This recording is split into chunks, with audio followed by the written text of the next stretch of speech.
Bioethics is the study of ethical, social, and legal issues that arise in biomedicine and biomedical research. It proposes the discussion about moral discernity in society, and it is often related to medical policy and practice, but also to broader questions as environment and well-being. The field of bioethics includes a broad range, ranging from debates over the boundaries of life like abortion, surrogacy, organ donation, informed consent, and lot many more. Coming towards our bioethics webinar series, starting with the first lecture on the most important topic, breaking the bad news, by our international faculty, Dr. Derek D'Souza, sir. We welcome you, sir.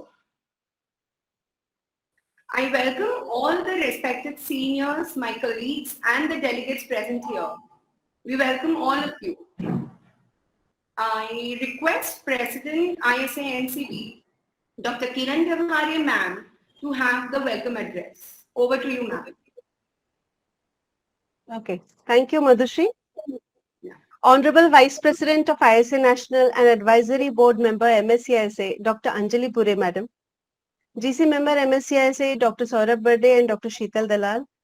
Today's esteemed speaker, Dr. Derek D'Souza, sir. All eminent dignitaries who have joined. Project Head, Dr. Ketki. Secretary, Dr. Sarita. Seniors, teachers, and my dear friends. A very good evening and a warm welcome to this webinar on bioethics series. The first lecture being on breaking the bad news, a very important topic. Like Madhushri said about bioethics, the first question comes to our mind is what is exactly bioethics? We are not actually aware. So like she said, it is a study of ethical and social and legal issues, basically. And medical ethics, it focuses on issues in healthcare.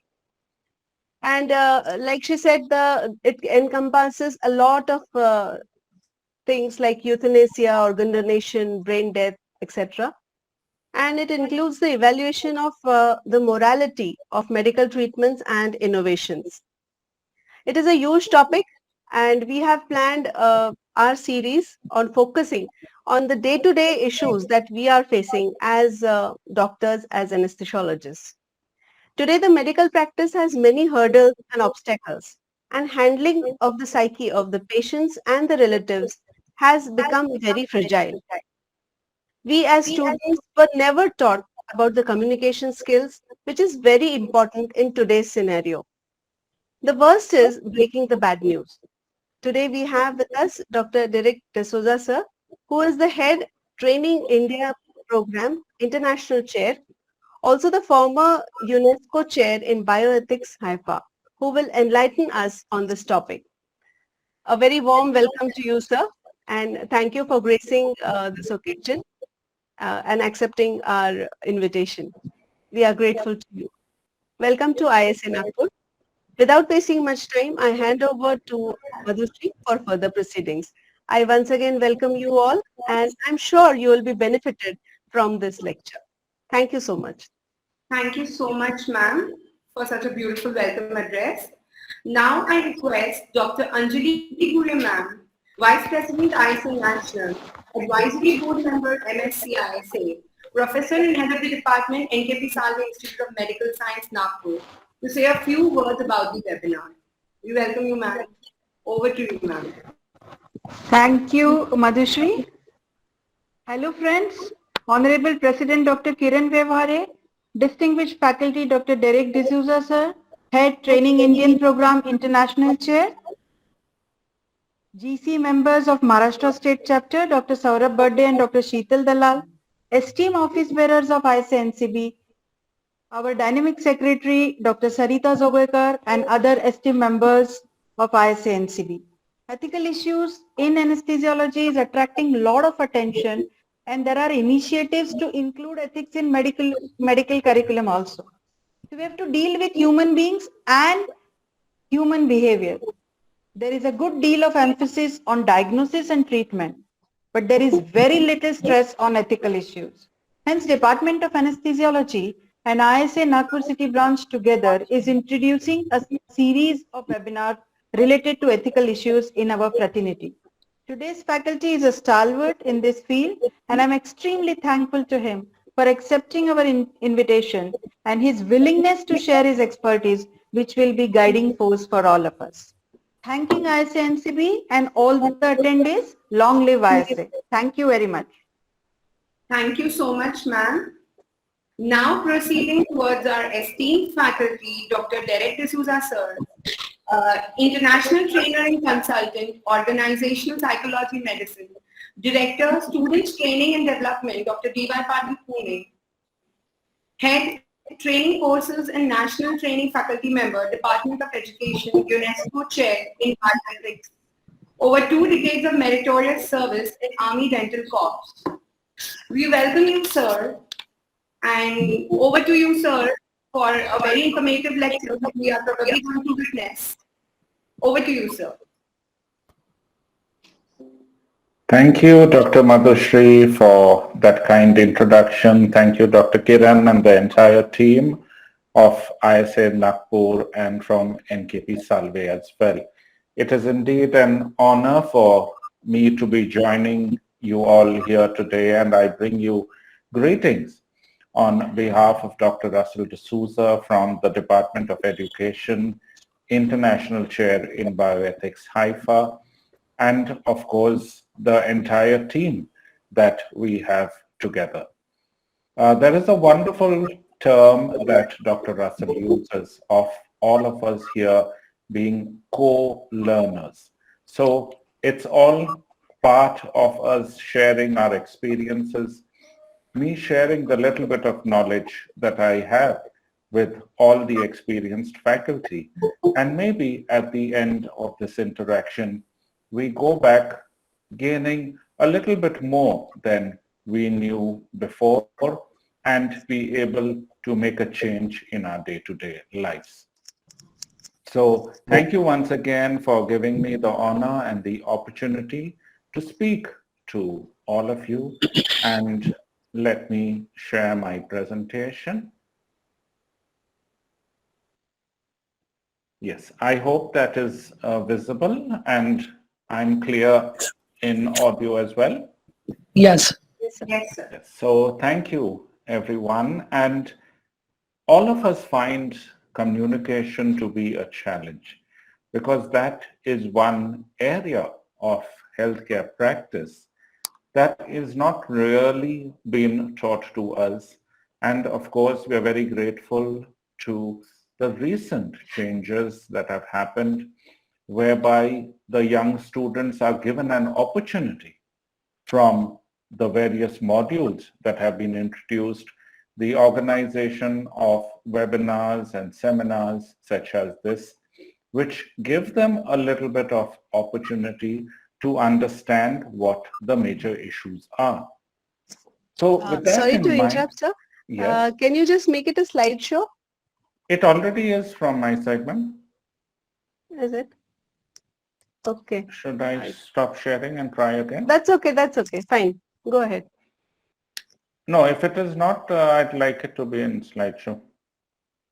Let me try again, please.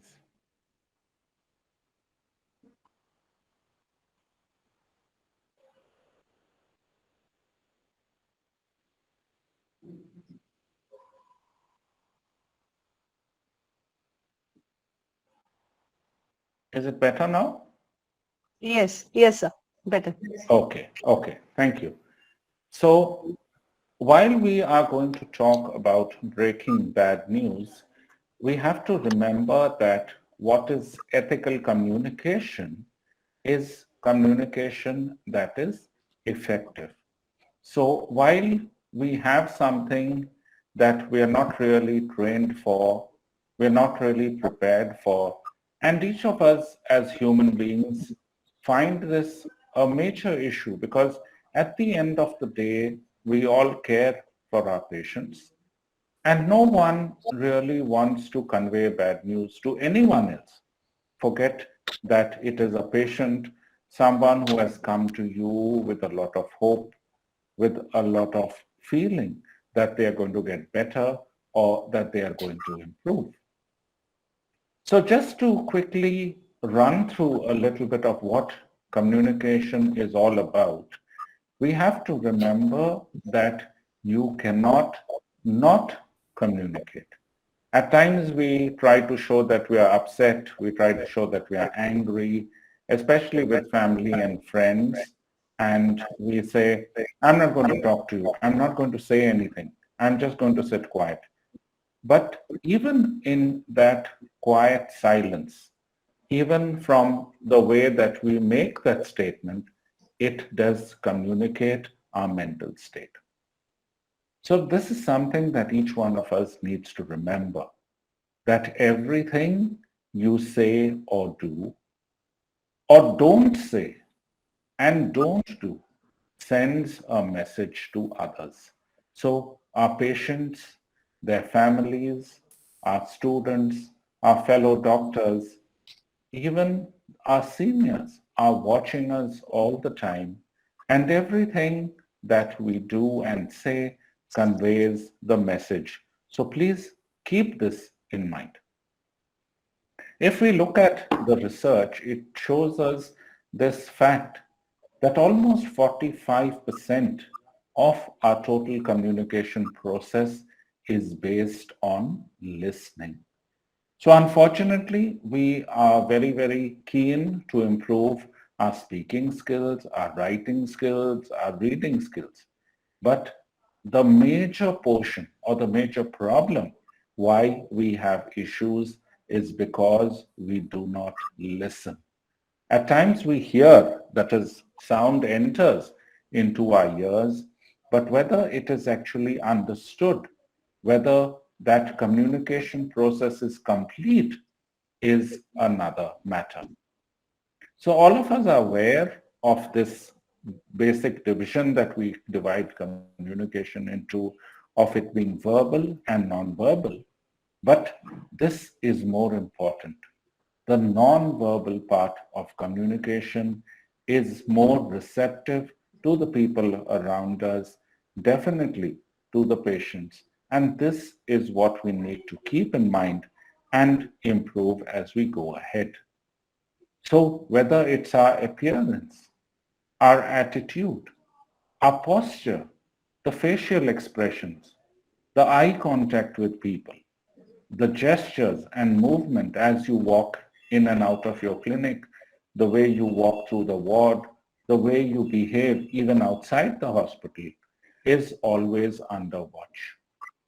The way that you stand, whether is your body tense, are you anxious, how close you are to the patient, and last but not the least, para-language.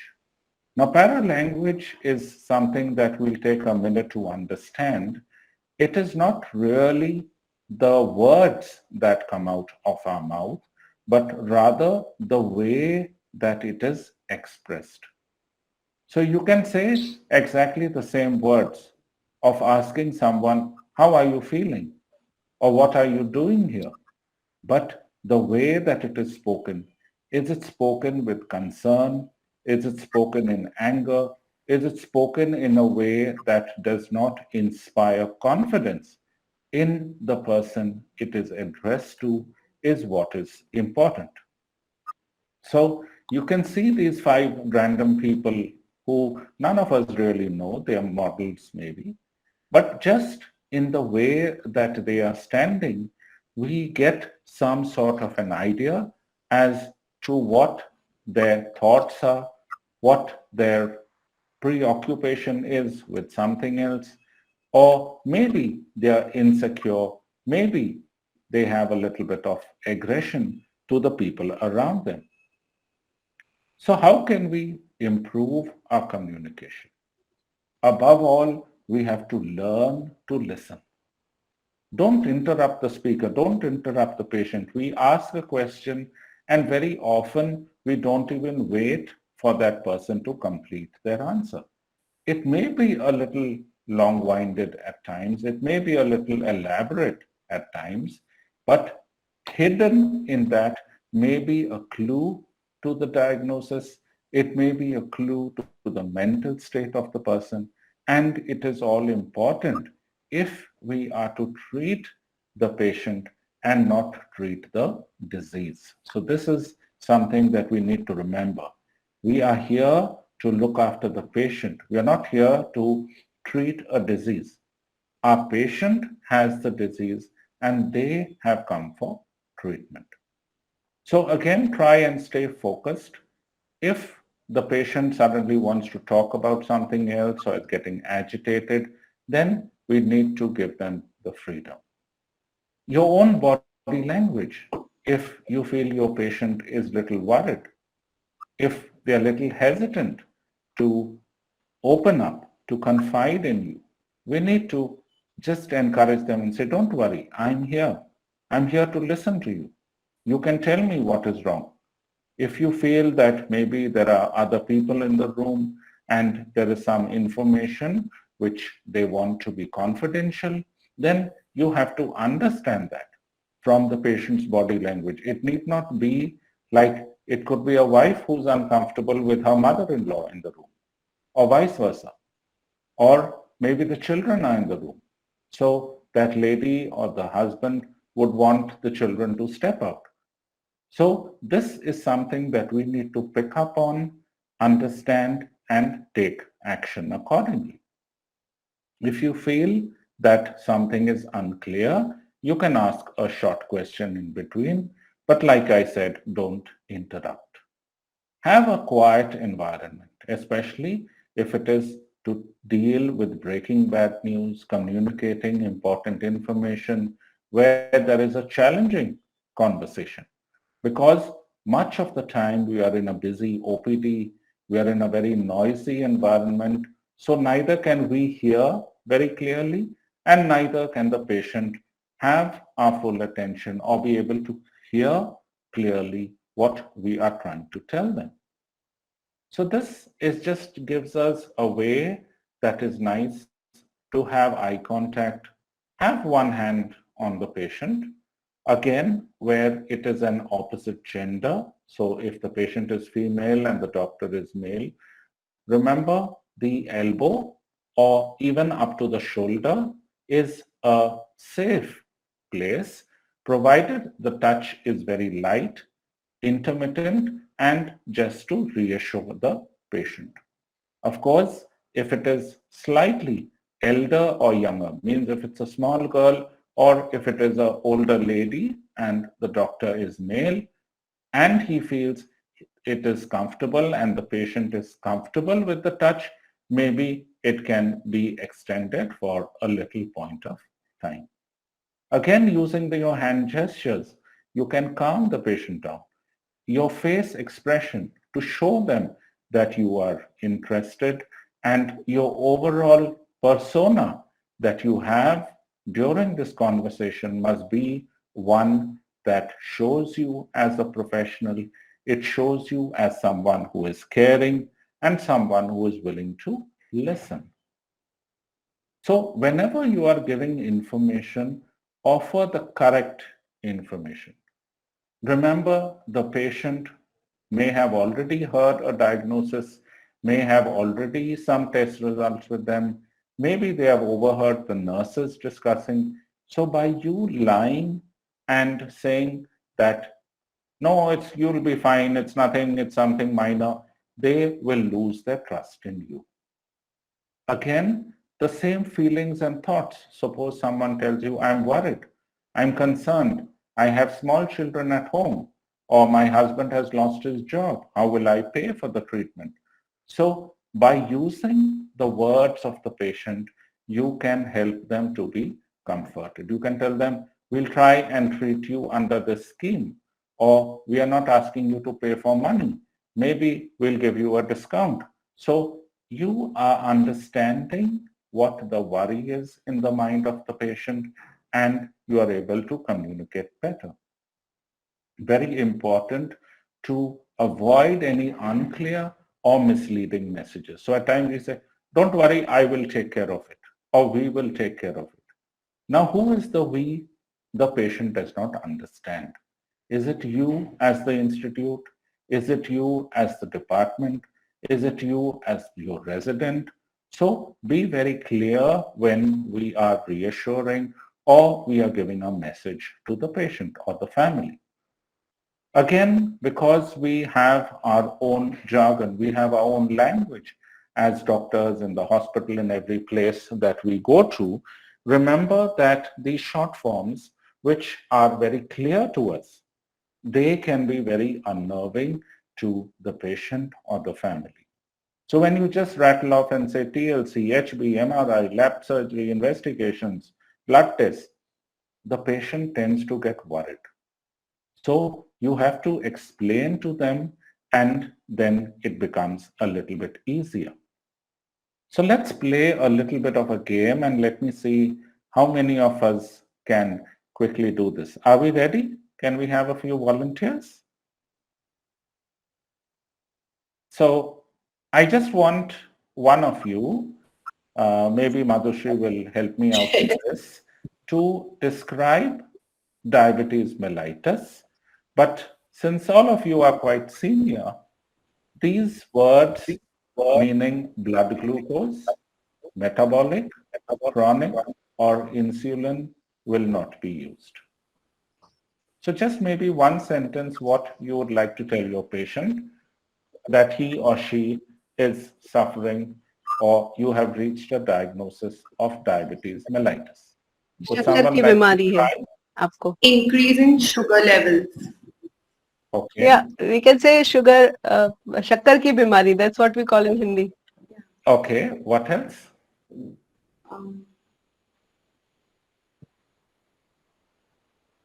Anybody else would like to take a try? People can mute themselves if they want to say something. Unmute. Unmute themselves. They Yeah. can unmute, yes. Yeah. How would you explain to a patient in English this time, because the words are in English? So Okay. yes. Your sugar levels are high. But if you don't have to use a blood glucose level, Hindi में तो मीठे की बीमारी बोलते हैं, मीठे की बीमारी. And suppose the patient does not understand. He's asking in English. English, yes. You are probably Suppose the having patient a is from Chennai and We will doesn't say understand. you have diabetes. You have Diabetes diabetes. is Okay. All right. Okay. How about this one? You have a diagnosis of COVID-19, a positive report, and you have to convey it to your patient. corona. You have corona. Directly.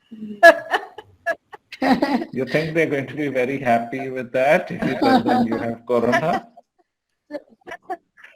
Can we use a Sir, I would say viral आपको- infection हुआ है या छोटा infection हुआ है, like this, some sort Okay. of viral infection. Okay. नहीं sir, Yes. I would say आपको ये जो तकलीफ हो रही है उसकी if he is complaining of upper respiratory infection, I would just say Okay. कि आपको जो फिलहाल सर्दी खांसी हो रही है उसका उसके लिए जांच करनी पड़ेगी. That way I would go. नहीं, जांच तो आपने किया है मैडम, अभी कोविड-19 की रिपोर्ट भी आ गया. Sir Covid positive. ओके, ठीक है sir. Then I would say that आपको जो भी फिलहाल बीमारी हुई है, जो सर्दी खांसी से आप महसूस कर रहे हैं, उसकी जांच हमने जो की है उसमें जो फिलहाल चल रहा है सब जगह, उसके लिए आपका रिपोर्ट पॉजिटिव है, पर इसमें डरने की कोई बात नहीं. Okay. Okay. You That's are good. Okay. So automatically you all would have seen that the two very common diseases that we have nowadays, and yes, of course, people do know about it, but if we have to remove the jargon, if we have to remove the words that are familiar to us, it becomes very, very difficult for us to explain to the patient. Number one. Number two, like somebody said, आपको corona हुआ. And what will happen is that they will jump to the conclusion that I am doomed. I am in the last stage. I've got corona and I am going to die. So one has to be very, very careful both ways about understanding the severity of the disease, of understanding what the patient has understood from the disease diagnosis itself. So please keep it in mind. So when we are communicating with the patient, we have to use words that are not threatening. Because for some patients, the minute they hear surgery, the minute they hear injection, it becomes very, very difficult. So it's better to always involve them as being participants in their treatment, and let it not be that you are superior and you are giving them orders. I want you to do this, you should do this, you should. No. You have to explain to them that you are giving them some guidance.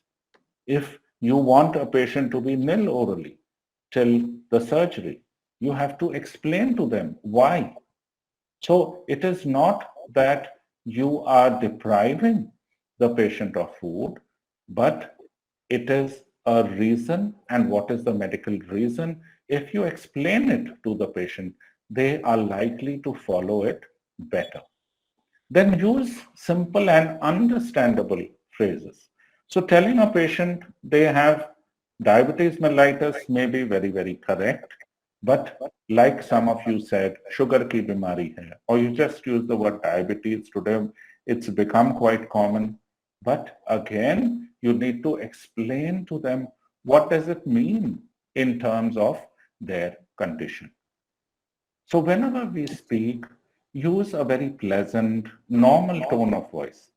At times, the minute we find a slightly older individual come in, we automatically assume that they are unable to hear, and we literally go to the top of our voice. So it is not necessary to do that until you clearly understand that the patient is slightly hard of hearing.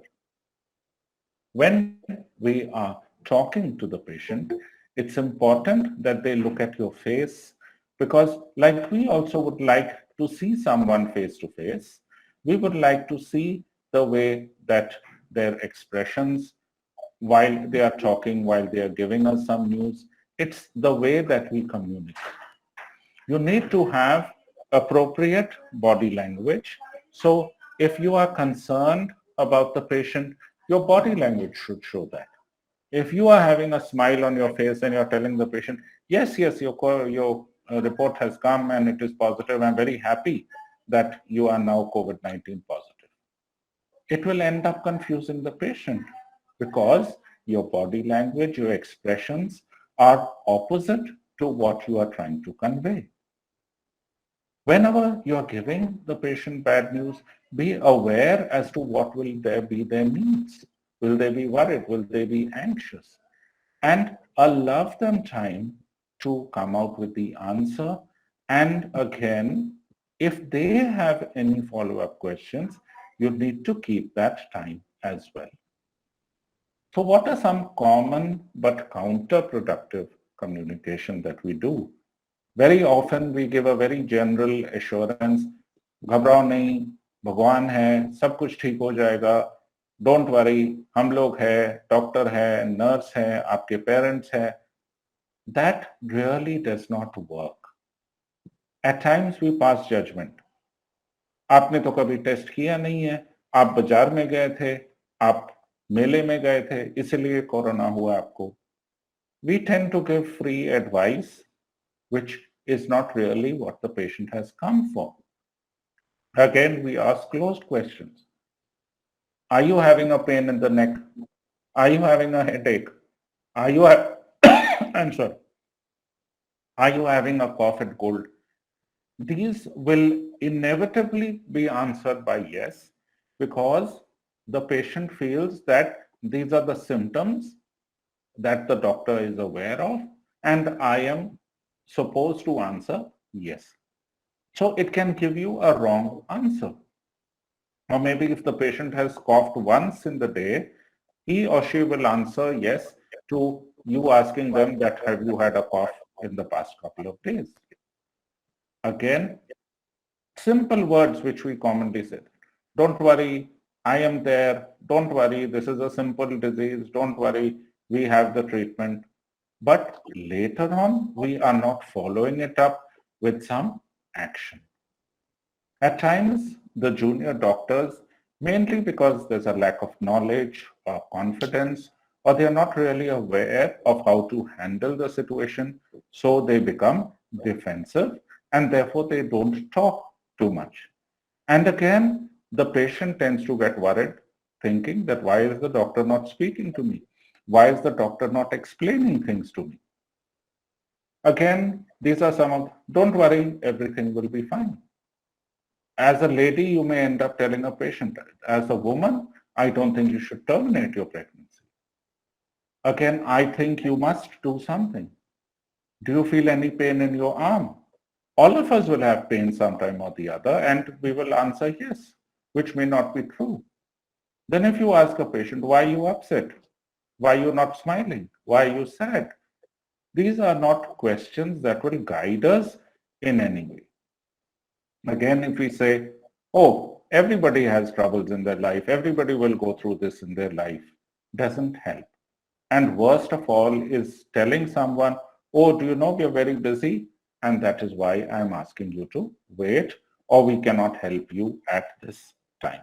So try and avoid these sentences or these comments because we do it without realizing the consequence. Now coming very specifically to breaking bad news, and it's one of the most difficult communications we have to do as healthcare professionals because none of us want to hear bad news in the first place. And then bad news becomes worse news if it is not conveyed in an acceptable manner.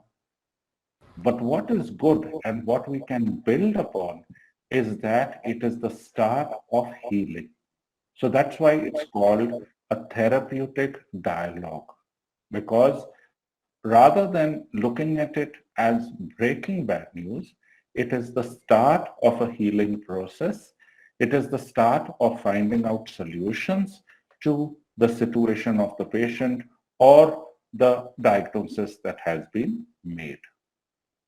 So what is bad news? It is any information which adversely and seriously affects any individual's view of his or her future. So like I said, someone who's having a daily wages job to be told that you have to isolate, for someone to be told you have to undergo a surgery, for an athlete to be told that you need bed rest for a month, anything can be bad news the minute his expectations, his level of understanding, and what he is able to gauge from the diagnosis. That is what is considered bad news. So it's not always an end-of-life care. It's not always a diagnosis of AIDS or cancer or tuberculosis or something very serious. But just telling someone that you will be bedridden for 2 weeks can be catastrophic for a student, for an athlete, for someone who is quite active, or someone who has to go to a job, or someone whose daughter is getting married in a few days. So in healthcare, it could be a new diagnosis of a potentially life-threatening illness, where the patient condition suddenly changes or is suddenly on the decline. Maybe the curative treatment that we thought would work is not working. It could be disappointing test results. It could be that the prognosis is poor. Or maybe you want to shift the patient to an institution for palliative care, or it may be a hospice type situation. Or very often we want to send the patient home because we feel we cannot do more for them. So what is the easiest way of doing this? It is known as the spikes protocol. So please remember this and it becomes very easy. S means setting up the conversation or setting up the place. P is to assess the patient's understanding, his perception. I is waiting for the patient to invite you, where you will ask him that can we discuss the situation. Step 4 is where you actually break the knowledge. You give the information to the patient. E is where you show emotions and empathy to allow the patient to know that they are not alone. And most important is finding a strategy and a summary where you tell the patient, don't worry, we will find answers together. So just at a glance, you can see that at step 4 alone, I will give the information to the patient and not right up at the beginning. So let's go through this in a little bit more detail. So setting, try and have a small room where there's less noise, depending if it's, like I said, really bad news, a diagnosis of cancer, a diagnosis of the treatment not working, maybe failure of the transplant, whatever it could be. Try and keep it in a quiet setting. If you know it is a diagnosis or somebody has died on the OT table or a child is stillborn, you know a patient or the family is going to break down, simply have some tissues or some water to drink. And you need to have your health team also know who is going to do what. So not everybody will break the news. A few others will just be there to comfort others or maybe get some water or maybe help out. Suppose that patient faints. Suppose you need any other help, they are there to help out. Keep time. Don't say, okay, I'm going to be in 5 minutes and then the nurse is telling me, sir, next patient is there. So they're waiting for you in the OT. Sir, your driver is there, so you have to go and pick up your daughter. Make time depending, of course, on how serious the matter is, so that automatically you are able to build up the rapport, you are able to understand the patient, and the patient also knows that this is important for you. Introduce yourself, especially if you don't know who the family members are, and explain to them what the care is. Explain to them what the disease is. And again, if the patient is already there with you and they already know that the condition is not too good, so you can just check and say, I hope all of you are doing okay. I hope your son and daughter who were supposed to come, they are on the way. Have they reached? So it all shows concern. Before you tell, ask. So ask the patient that what do you feel? As we can see from that little bit of diagram there, both sides feel that they are correct, but they are viewing it from two different options. Like we said, very often for me, I tell the patient that, listen, you don't have to worry, you just need 1 month of bed rest and you will be fine. For that athlete or someone who's going for the world championships or someone who needs to be out of the house, that could be a huge problem and extremely bad news. Then at this level, you can find out how literate they are, how much they understand of the medical condition or disease or treatment in particular.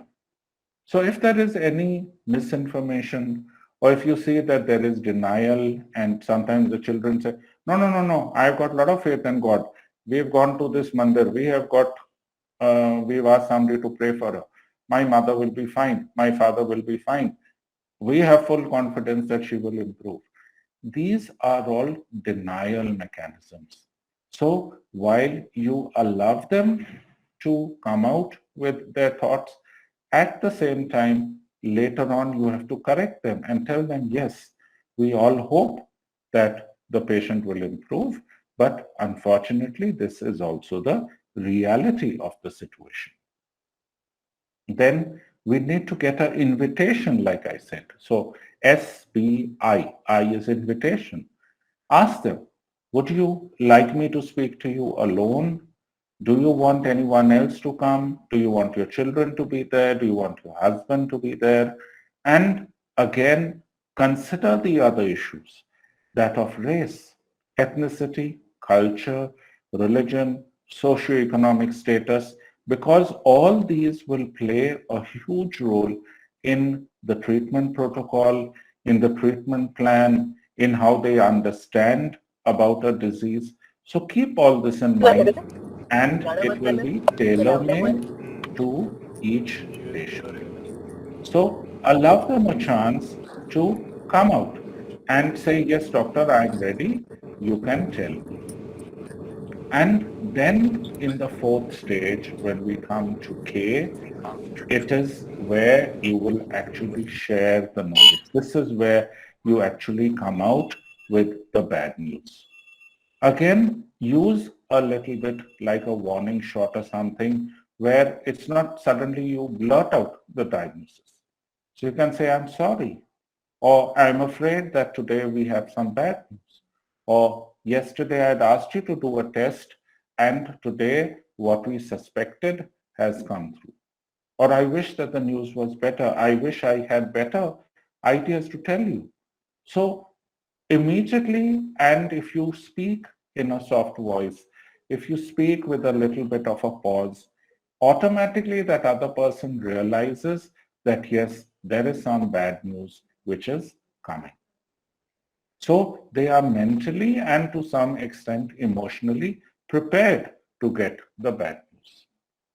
So when we finally give the information, try and put all the information that you have gathered from the earlier steps. Like I said, looking at the patient's body language, understanding their level of education, what language do they understand, what is their vocabulary, are they more comfortable in Hindi or English or Marathi or any other language, and have a person from that dialect or that language to come and speak. For example, at times they say it has metastasized and the patient doesn't understand. But if you say it has spread to such and such organ or it has spread in your body, that is something they can understand better. Then give the information in small chunks. Don't blurt out the full diagnosis and tell them, okay, your prognosis is very poor and we're just giving you a couple of months to live. Not necessary. You can talk about the diagnosis. You can talk about the fact that it has spread. You can tell them that radiotherapy is unlikely to work. So give the information in little bits and pieces.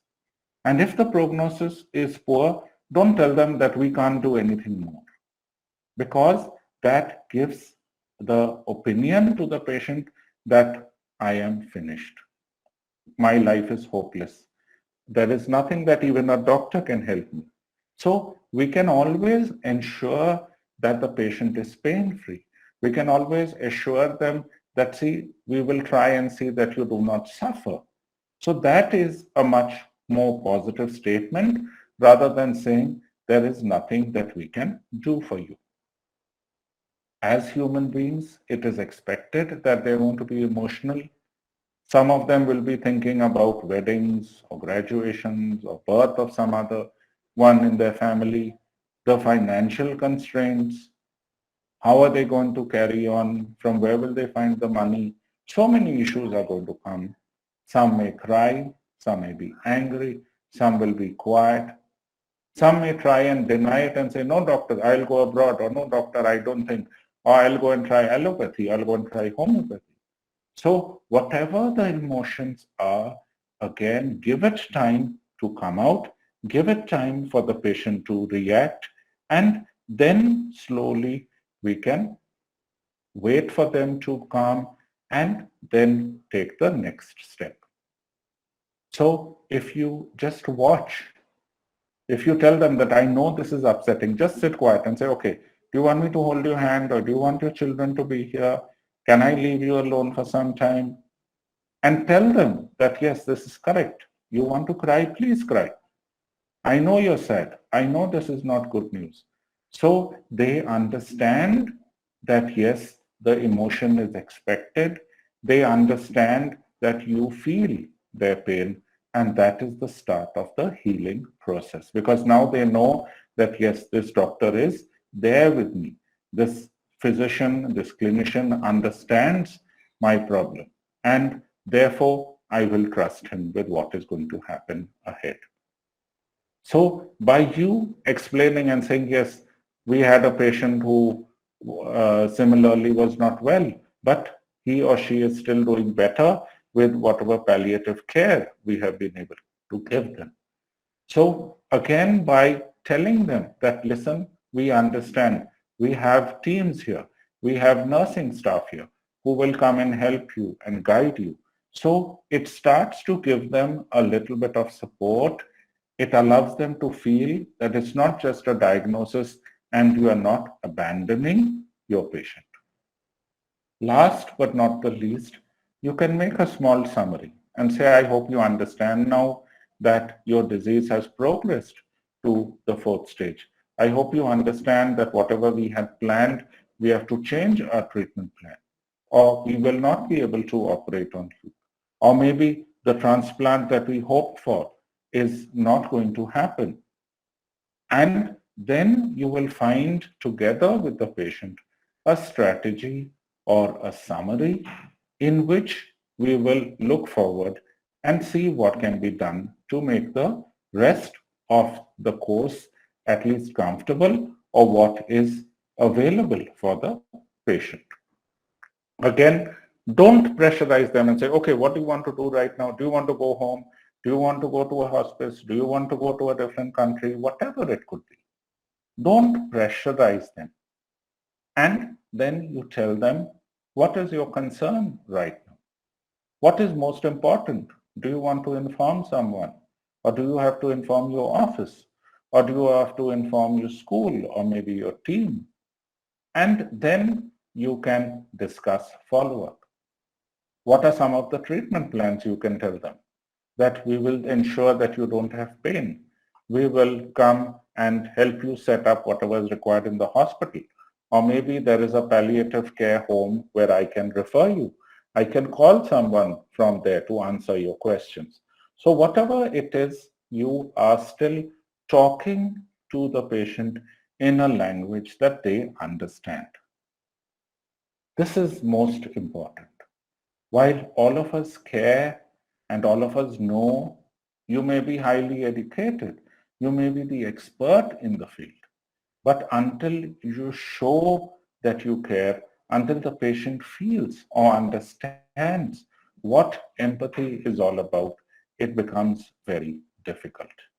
So let's watch this short film, and I'm sure all of you will be able to understand and relate to this.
So, ladies and gentlemen, as we come to an end of the discussion today, please remember that medicines can cure, but a good doctor's inspirational words can give them the strength to fight from within.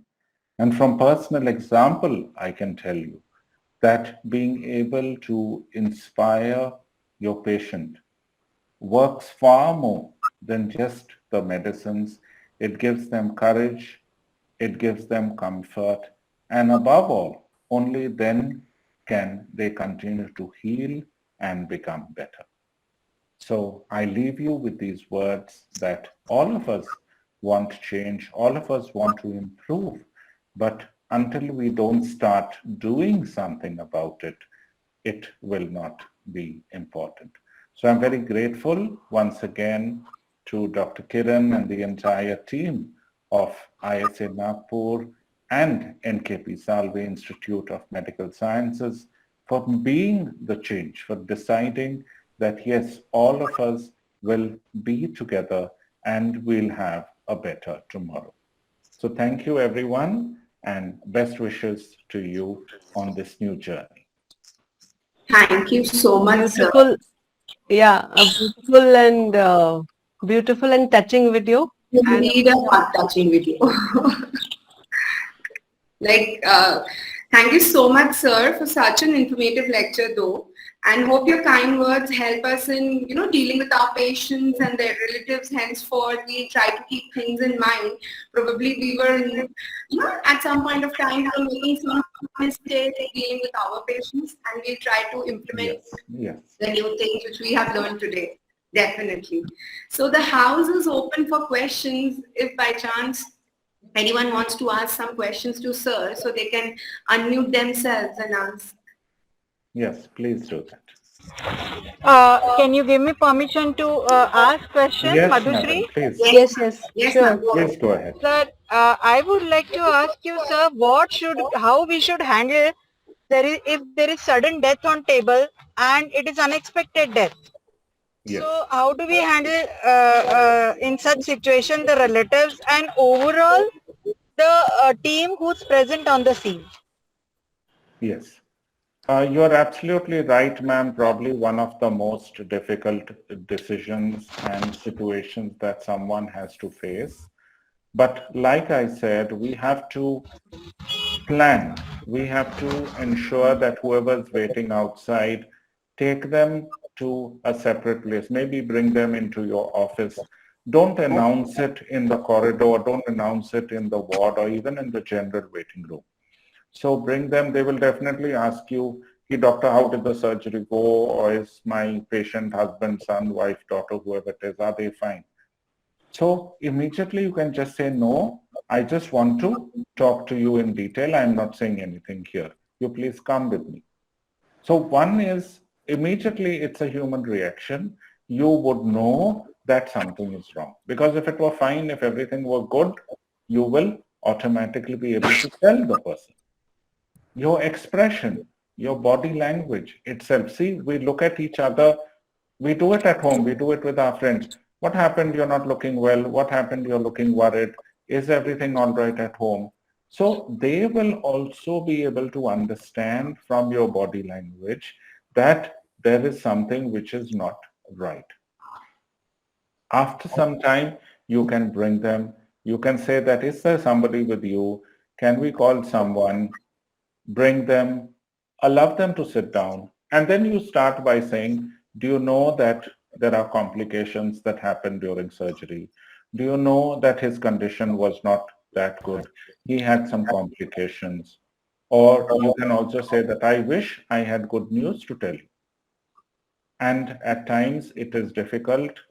We as anesthesiologists or we as doctors or we as the team try and ensure the best for our patients, but at times it is not always possible. And you can use, again, maybe the terminology that you want, that there is a reaction, or maybe there's a sudden death, or at times it is unexplained why the patient had a complication. Or maybe you can say that during the surgery, the surgeon found out that it was more extensive. or there was bleeding, or maybe he had some reaction, or whatever it could be. So by gradually bringing out the circumstances, allowing them time to respond, allowing them time to absorb the thing, and then finally after some time, again, you can't really put a time on this. It will have to be, you'll have to base it on your experience, base it on the situation, base it on whoever's there. Then you can tell them that we tried our best, but unfortunately he or she did not survive, or he or she is brain dead. And then what the symptomatology would be, what the future plan of action would be, you can gradually come up with that. So I know it's very painful, and unfortunately you all are in the field where this often happens. And however much you are prepared for it, it can be very, very difficult. It's very easy for me to sit here and give you a plan of action, but to do it there on the spot, I wouldn't imagine anyone who would like to be there. But the basic bottom line is that we have to show that we care. We have to take the time, because very often, we are pulled in different directions. And that is what we have to fight. Maybe your setup is trying to tell you, no, quickly go, somebody go tell the bad news. And we push it onto a junior. We push it onto an unexperienced person. Whereas if the HOD or one of the professors or the lead surgeon or someone who will take the responsibility and say, no, this is the most difficult decision, I will do it. So if the HOD goes out and speaks to the patient and says, listen, I'm the head of the department and I'm responsible for everything that goes on here. And despite our best efforts, at times things go wrong. So even the patient is reassured that yes, the whole team was there, everyone in the team tried their best, and at times things do go wrong. So it's more comforting in that way. People do realize that yes, such a thing could have happened, because even when you would have informed the patient, when you would have taken the consent, you would have told them that, listen, even though I'm giving you a reassurance that we are doing our best, at times things do go wrong. So to some extent, that's why I said very often, don't always say that, oh, this is a very simple surgery. It will be absolutely fine, nothing to worry. Don't overdo the comforting part, because then you are at risk if something does go wrong. So be balanced when you are giving them the consent, when you are informing them. And that gives you the thing of saying that, remember, I had told you that there is a 1% chance or there is a 2% chance that something would go wrong. And unfortunately, that is what happened today. So in this way, if you show that you have time, you give them a place to grieve, you would expect them that they're going to shout and scream and get angry or whatever. And allow them and say, listen, I understand. I know how you must be feeling, and it is very terrible to lose someone in this manner. That gives them a little bit of comfort. Thank you, sir. I would like to go with my second question, sir. What about the second victim? Because we normally don't think about the second victim. So can you enlighten us? Yes. See, this is something, again, like I said, it all follows from empathy. It all follows from understanding that what if I were in that situation? What would I like to hear? What would I expect next from this team? And most of us, again, are quite rational in our behavior. We are quite rational in the way we understand the situation. So we also know that, okay, what is done is done. What has happened is happened. But what can be done going forward? So that is where I told you the last step is always a strategy and summarizing the future. So if the patient is brain dead or if the patient is on a ventilator, maybe you can tell them that, see, we will allow you some time to absorb this. Why don't you think of organ donation? In that way, your loved one's life has a purpose. They will be able to save so many other lives. And give them something hopeful at the end, because all of us want that. All of us want a little bit of a brighter future to look at. We don't want to be things very dismal and told, okay, fine, so such a thing has happened and okay, now we are going to leave. No. Try and find out what next. Can we support you in any way? Can the hospital administration help you? Do you want arrangements for the funeral? Do you want me to inform somebody else? So at times these are the questions that would come into the person's mind, whoever is there at home. So again, you being the senior, you being the leader of the team, you have to take responsibility and say, I will come with you. Or you can call that other family member. You can call the rest of your relations. Let them come. I will tell them. We will discuss it together. So these work as words of comfort. These work as a way of understanding the situation and now how to move forward. So once we understand that, the entire situation can be turned to our advantage and not only end up as a bad situation, but how we can take it a little bit forward. That is important. Sir, and what about in sudden unexpected deaths? The Yes. doctors, especially the junior ones, are blamed and they are just in a tight corner. They don't know how to deal with it. So can you enlighten Yes. us, Yes. us on that Absolutely. particular aspect? The second victim, that is the doctor Yes. Yes. who's involved. Yes. See, again, ma'am, these are systemic practices that have to be put into place. Number one is there should be a understanding, there should be a protocol for anticipating such situations. Maybe you can role play it, maybe you can act it out so that inexperienced faculty will understand what it means through going through such a case. What is the emotional feeling that he as a doctor or as he as a member of the team would go through to have such a thing happen in his OT or in his shift or in his ward? If it is practiced, if there is an SOP, like I said again, the senior doctors must take them aside and tell them, yes, I know this is extremely traumatic for you. You just saw a young 22-year-old lose his or her life.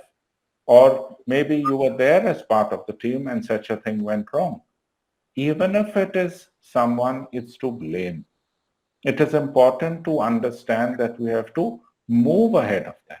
We have to find out what exactly was the fault and correct the fault. Don't correct the individual and make him feel bad.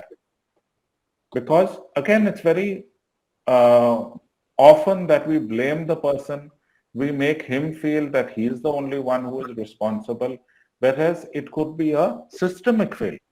Agreed, he may have done something wrong, but the rest of the team should have been there. Or there should have been backup. There should have been some way of somebody to come in and correct the situation. So that is one way of addressing the issue right away.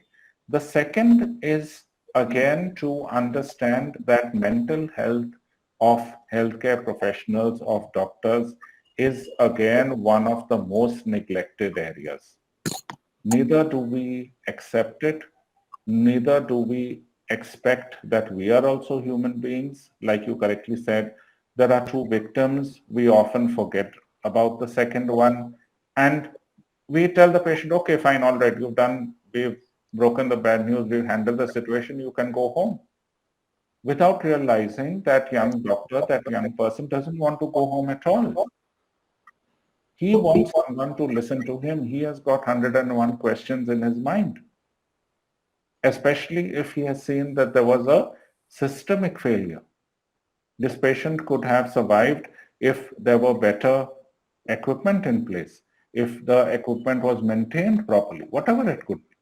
So again, that complete situation needs to be addressed. You need to call them and tell them, yes, such and such thing happened and we're all very sad. We're very upset that such a thing happened. But right now we are taking steps in order to ensure that this will not happen again. So it's not a blame game, but it is a point to recognize an error and ensure that that mistake or that error doesn't happen again in future. Because like they say, one time it is a mistake or it is an error. But if it has happened in the past and is again being repeated, that is unforgivable. Because it means we have not learned from our mistakes and we don't want to grow and we don't want to move forward. I hope that answers your question, ma'am. Yes. Yeah, thank you I very have much, one sir. question. Yes, please. Uh, like, the scenario, we are seeing that, doctors are attacked many times. So, what according to you is the reason why people become violent? Are there any measures where the doctors, can take some steps to rectify this and, avoid attacks? Ma'am, very frankly, one of the major this thing that I've seen is just because we fail to communicate. We fail to understand what the other person is going through. Especially during the COVID pandemic, I know in the hospital that I was working in, every day there were 4 ambulances just collecting the patients and taking them to the morgue or taking them to the crematorium nearby. So for us, it was just a matter of 4 deaths or 5 deaths or 2 deaths, and if there were no deaths, we were happy. But when it comes to a patient, their complete life is changed. A family member is gone, a family member is no more. And unfortunately in our profession, and it becomes worse if we are in emergency medicine, if we are in anesthesiology, if we are in oncosurgery, because you keep seeing the same thing happen again and again, it does not affect you because it becomes routine. It's a part of the psychological mechanism that your mind and body deals with to protect yourself. But we need to understand that we cannot just cover this up in layers. As human beings, it is going to affect us in some way or the other. Either we end up being accused of being totally heartless because you don't react anymore. So one is we have to understand that yes, we need to react. We need to feel when we lose a patient and encourage the other members of the team to talk about it. So if there's been a bad week, if there have been 3 or 4 deaths in the ward, take stock of the situation, ask people to come out, maybe have a few minutes of silence, maybe have a little condolence meeting so that other people also get a chance to vent out their fears, vent out what they are happening with. So recognizing the fact that doctors have problems of their own. And once we come to that reality, we will be able to empathize with the patient. We still have deaths on a daily basis due to some reason or the other.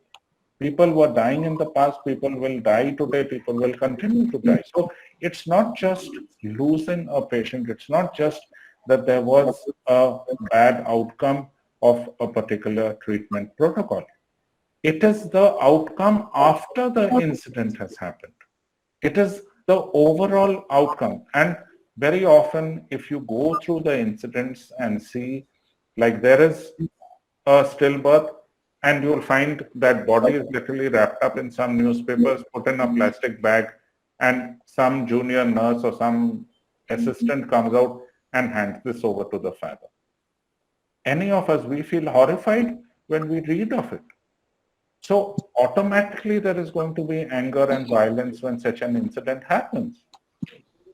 So we have to understand that it has to work both ways.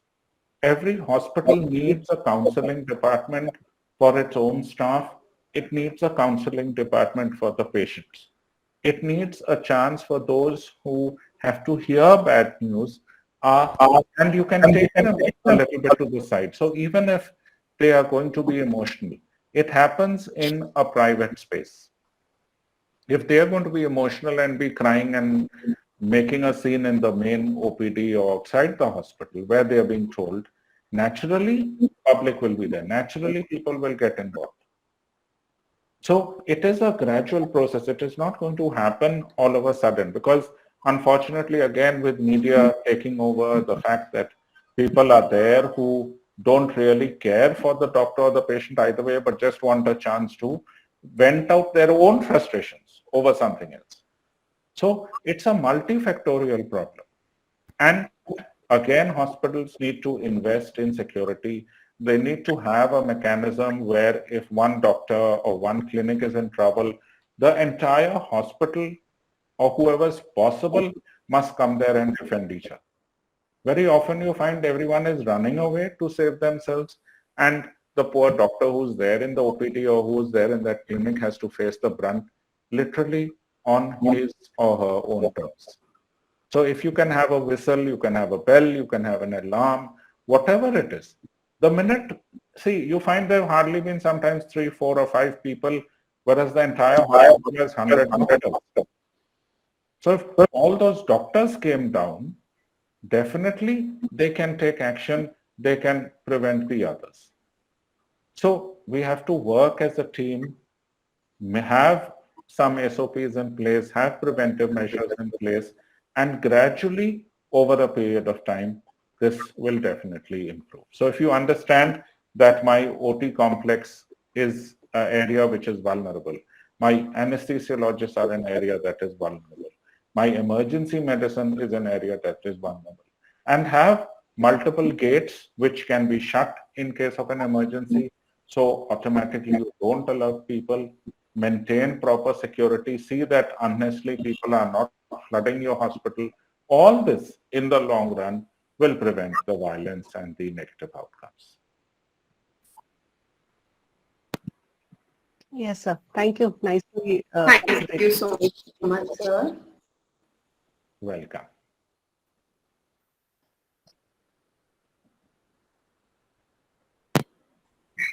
I think no more questions. Now I request No Dr. questions. Sarita Joglekar, ma'am, Secretary ISA NCB, to propose a vote of thanks. Yes, yeah. Thank you, Madhushree. Myself, Dr. Sarita Joglekar, Honorary Secretary of ISA NCB. I took this opportunity on the first lecture of our webinar series on bioethics, that is Breaking the Bad News by Dr. Derek D'Souza, to thank the Vice President National, Dr. Anjali Bure Madam, who is also the head of the department of the NKP Salva Institute of Medical Sciences and Lata Mangeshkar Hospital, for providing us the opportunity to have a lecture from you, sir. Thank you very much, madam. I took this opportunity to thank the guest speaker, today's international faculty, Dr. Derek, sir. Sir has very widely elaborated on different terminologies. Thank you very much, sir. It was a great lecture. And on the take-home message I could gather is that it is the humbleness on the part of the doctor, the exhibition of their humbleness, a clear chatting with the patients. I, being in the Onco Institute, am daily having this trouble of explaining to these patients in a difficult situation. So this is really a grateful lecture for me personally also. So I thank you a lot for exploring this in a bioethics today. My sincere thanks to the GC member of MSCISA, Dr. Saurabh Bade and Dr. Sheetal Dalal. Many thanks to Dr. Kiran for coordinating this in a front so that we can have a lecture done today in such a nice way. Special thanks to the senior members of ISA, Dr. Shubhda Deshmukh Madam and Dr. Charita Gadkari Madam, Dr. Anjali Savargaonkar Madam, who has all have taken efforts to join the program. Then all the delegates of my ISA family, all the executive members of the ISA family who have joined the program. Special thanks to Dr. Ketki. Ketki has coordinated very well from NKP for this program, and our own charming Dr. Madhushree. Thank you so much for conducting the program very well. So thanks from the bottom of my heart, and all the delegates and all the executives for joining the program today. Hope we are going to have more lectures. Madhushree will clarify it. Over to you, Madhushree. I really hope to see you all soon on our next lecture on informed consent. Shortly, the date and the time will be communicated all again in a few days probably. Okay, thank you. Yes, Thank it you was very Thank you, great everyone. listening to you. Hope to see Thank you you so all. much, sir. Yes, ma'am. Thank you. kind permission Thank you so to much. leave the meeting. Yes, thank Yes. you. Thank Thank you. you. Thank Bye-bye, you. everyone. Thank you. Thank you.